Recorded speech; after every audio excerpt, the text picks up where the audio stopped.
आणि यानंतर बातमी आपल्या राज्यातल्या एका मोठ्या सामाजिक समस्येची। लग्न जुळत नाहीये म्हणून बुलढाणा जिल्ह्यात गेल्या 48 तासात 2 दिवसात 2 तरुणांनी आपलं आयुष्य संपवलंय। हरीश वानखेडे केवळ 28 वर्षांचा तरुण, तो भूमिहीन शेतकरी कुटुंबाचा भाग होता। घरची परिस्थिती अतिशय बेताची आणि हालाखीची। गेल्या 2-3 वर्षांपासून लग्नासाठी मुलीची शोधाशोध सुरू होती, पण हरीशला सतत नकार मिळत होता। या नकारातनं त्याला नैराश्य आलं आणि हरीशनं गळफास घेऊन जीवन संपवलं। तर दुसरी घटना आहे चिखली तालुक्यातल्या मंगरुळमधली। अवघ्या 25 वर्षांचा शेतकरी सत्यपाल भिसेनं चांगलं शिक्षण घेतलेलं होतं।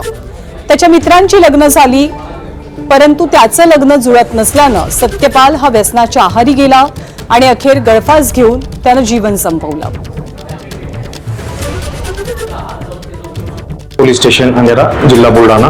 आम्ही सहाय्यक पोलीस निरीक्षक रुपेश शेतकरी दिनांक 18/4/26 रोजी फिर्यादी साहेबराव सीताराम भिसे वय 75 वर्ष, राहणार मंगरूळ, तालुका जाफराबाद, जिल्हा बुलढाणा यांचा मुलगा सत्यपाल भिसे यांना दारूचं व्यसन जडलं होतं।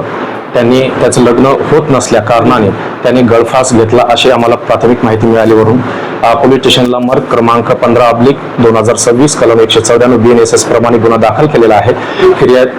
मृतक यांच्या वडिलांच्या रिपोर्टवरून सदरचा मर्ग दाखल असून पुढील तपास पोलीस स्टेशन अंधेरा करत आहे।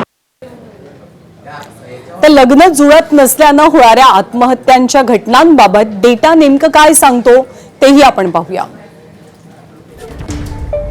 ही आकडेवारी एक प्रकारे धडकी भरवणारी आकडेवारी आहे। मोठी सामाजिक समस्या आहे की अनेक शेतकरी मुलांची लग्न जुळत नाही, त्यातून त्यांना नैराश्य येतं। लग्नाची आज बनते फास असं चित्र राज्यात दिसतंय का याची चर्चा रंगतेय। 2023 सालच्या NCRBच्या अहवालानुसार 1,24,730 पुरुषांनी आत्महत्या केल्या। लग्न न होणं, लग्नात विलंब होणं हे पुरुषांच्या आत्महत्येचं प्रमुख कारण ठरतंय।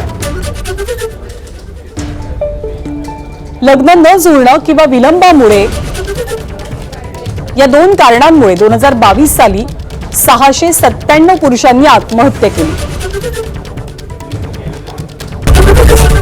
एबीपी माझा, उघडा डोळे बघा नीट।